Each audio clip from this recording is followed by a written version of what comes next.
Il y a 3 ans, l'agent conversationnel ChatGPT entrait dans nos vies. Les grands modèles de langage permettent d'écrire, de traduire, de corriger des textes en quelques secondes. Mais alors que l'intelligence artificielle est en plein essor, les professionnels de l'écrit vivent des jours difficiles. Benjamin Herchet a été licencié par CH Media en septembre dernier. Il aura été correcteur pour le groupe pendant 2 ans, à 70%. Mon emploi à temps partiel dans la correction du journal a entre-temps été dissous à cause de l'IA. Le licenciement a vraiment été justifié par l'IA. CH Media édite une vingtaine de titres en Suisse, dont le Grenschner Tagblatt dans la région. Contacté, le groupe explique avoir réduit son effectif de correctrices et de correcteurs de moitié cet automne et motive les licenciements comme suit. Depuis août 2025, un outil de correction automatisé est utilisé pour la correction des médias imprimés de CH Media. Il aide les membres de la rédaction à vérifier l'orthographe et la grammaire. Cette mesure s'explique par les progrès technologiques. Actuellement, 5 correcteurs travaillent à la correction des titres imprimés de CH Media. Et pour ne rien arranger aux affaires de Benjamin Herchet, celui-ci ressent aussi le poids de l'IA sur son activité de traducteur indépendant. Une pression qui s'ajoute à celle des prix cassés de la concurrence étrangère. Mon chiffre d'affaires ne représente plus que maximum un tiers de ce que je gagnais il y a 10 ans. Constat similaire chez Scrib, une agence de traduction biennoise. L'entreprise emploie 4 personnes à l'interne et une vingtaine de freelance. Problème, elle a vu ses mandats drastiquement diminuer avec la mise sur le marché des outils d'IA générative. L'année passée, ça nous a coûté un quart du chiffre d'affaires. Donc c'était très massif et c'est venu après l'été surtout, donc on ne l'a pas vu venir tout de suite. Il y a 2 ans, Sandra Lecourteau a ajouté la correction de textes déjà traduits par des IA à la liste de ses prestations. Un ajustement au marché. Le client peut pré-traduire un texte, par exemple avec DeepL, mais aussi avec ChatGPT ou autre chose, et puis nous l'amener. L'important, c'est qu'il dise qu'il amène quand même l'original. Et puis nous, on fait du post-editing, on fait de la correction poussée. Et ça, chez nous, c'est 40% moins cher que les traductions. Désormais au chômage, Benjamin Herchet, lui, n'exclut pas de se réorienter. Je suis arrivé à un stade critique où je me demande si mes activités sont encore rentables. C'est depuis longtemps un jeu d'équilibre entre les mandats rémunérés à leur juste valeur et des mandats au rabais. Mais de plus en plus, la balance penche vers du travail dévalué.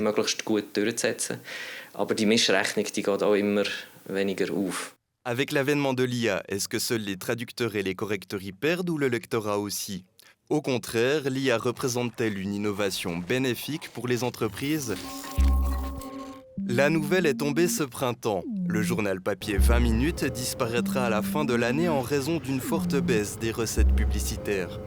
Sa version en ligne sera alimentée par une seule rédaction nationale, réorganisation qui pourrait entraîner la suppression de 80 postes. Chez TX Group, l'IA servirait d'outil pour compenser en partie les licenciements. L'IA n'est pas à l'origine de ces suppressions d'emplois, mais elle permet d'en atténuer les effets pour les lecteurs. L'IA offre en effet de nouvelles possibilités pour travailler plus efficacement et consacrer les ressources humaines là où nous pouvons vraiment nous distinguer. Nous envisageons notamment d'utiliser davantage l'IA à des fins de recherche. Nous accédons ainsi plus rapidement à des informations et à des données plus variées, ce qui permet d'améliorer le contenu de nos articles. Nous pouvons également envisager de faciliter le montage et la production vidéo, ainsi qu'utiliser l'IA davantage pour les traductions d'articles. L'automatisation des tâches est-elle l'occasion de garantir la qualité en réduisant les coûts ?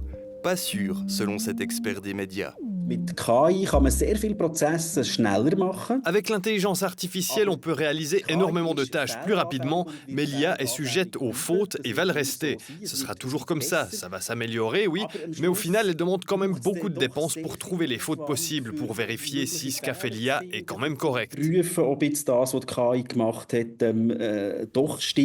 La biennoise Sarah Rocha, directrice du département de la transformation numérique centrée sur l'humain à la Haute École spécialisée bernoise, abonde. Elle pense que l'utilisation de l'IA est intéressante quand il s'agit d'améliorer, d'assister les employés, mais contre-productive quand il s'agit de déléguer les tâches humaines aux machines. Si on le met en place comme outil critique, si on peut aussi laisser les employés un petit peu l'utiliser comme ils veulent, surtout ceux qui travaillent dans la communication, les créatifs, selon leurs besoins, selon leurs envies, je pense que ça peut être un outil utile. Maintenant, Évidemment, intégrer l'IA juste pour économiser de l'argent, ça aura de toute façon, actuellement, l'intelligence artificielle générative a un impact négatif sur la qualité du service. De son côté, TX Group assure ne pas intégrer l'IA dans un but purement économique. L'innovation est au cœur de notre démarche. Nous voulons comprendre les nouvelles technologies à un stade précoce, les utiliser de manière responsable et veiller à ce que Tamedia reste, à l'avenir, compétitif sur les plans journalistiques et technologiques. Les gains d'efficacité sont un effet positif, mais non l'objectif principal. Nick Luthi reste critique. La pression économique est si grande qu'on prend des mesures qui touchent typiquement le correctorat. Ça a toujours été une tendance qu'on économise sur ces postes, ce qui est imprudent parce que les plus petites fautes sont souvent les plus gênantes et on a un public critique. Une virgule mal placée sera remarquée et mal perçue. Et quand un journal qui prétend à une certaine compétence met des virgules au mauvais endroit, c'est toujours un malus.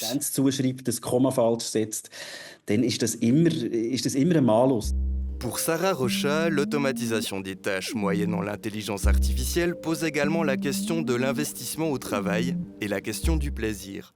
Il faut aussi se rendre compte quel est l'impact sur l'humain qui fait le travail, d'avoir au fait une tâche qui est qui est réduite, qui perd son sens, si on veut. Ça ne prend pas forcément moins de temps, et donc ça va probablement impacter la qualité, parce que la personne va peut-être moins s'investir dans le fait de corriger les fautes de la machine, plutôt que s'il avait pu s'approprier la tâche et puis avoir vraiment cette espèce de satisfaction du travail bien fait. Tous les médias contactés pour cette enquête assurent que les contenus traités par l'IA sont vérifiés par l'humain. Artifice d'intelligence, l'intelligence artificielle peut servir à automatiser des tâches et à suppléer des postes, voire à les supprimer. Mais elle ne peut pas remplacer de savoir-faire pour l'instant malgré tous les mythes et les légendes qui l'entourent. Sauveuse, destructrice prochaine du monde, supra-intelligente. Quand elle parle d'intelligence artificielle générative, Sarah Rocha préfère parler de générateur de contenu synthétique. Nuance. On parle d'un langage de modèle qui travaille sur des corrélations. Donc on n'a pas de causalité. Donc le système ne comprend pas, il ne réfléchit pas, il peut pas faire des suites logiques. Il peut juste imiter des réflexions logiques, mais il peut pas réfléchir. Et donc du coup, tant qu'on n'a pas cette causalité, au fait, le risque d'une intelligence superhumaine, il est très très faible. Si l'IA peut imiter des suites logiques, dénuées de conscience, elle ne peut pas comprendre l'intention d'un auteur. Ainsi, Valentin Descoppet, traducteur littéraire, ne s'inquiète pas de voir ses compétences devenir obsolètes. C'est aussi une manière de travailler, une manière de voir les choses qui est apprise.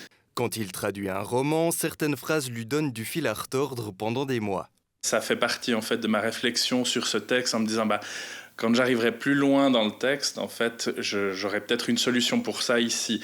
Et du coup, c'est peut-être 100 pages plus loin que tout d'un coup, cette phrase qui n'était pas bonne trouve un écho et les échos se répondent. Et c'est comme ça que je trouve une solution pour traduire ce passage qui m'avait posé problème. Ce qu'une machine, en général, ne fait pas. Il manque justement cette cohérence sur l'ensemble du texte. À l'heure où les récits marketing des géants de la tech parlent d'une supra-intelligence qui surpassera l'humain, l'intelligence artificielle semble loin, très loin en réalité, de la simple intelligence. Évidemment, si on fait c'est quelque chose qui permet d'écrire plus facilement ses emails ou de traduire des textes, personne ne va mettre des milliards là-dessus. Donc ils sont un peu dans l'obligation de créer cette espèce de mythe, cette hype qui est extrêmement bien documenté, pour au fait pousser à des financements. Pour être améliorés, les grands modèles de langage sont entraînés sur les textes déjà existants.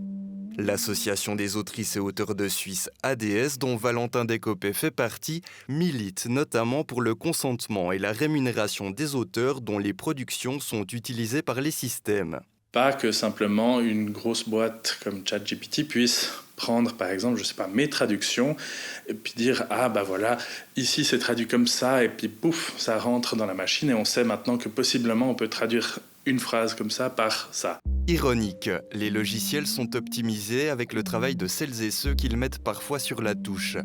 Si les erreurs seront plus rares, la marge de progression des machines est restreinte tant que celle-ci reste étrangère à la notion de causalité.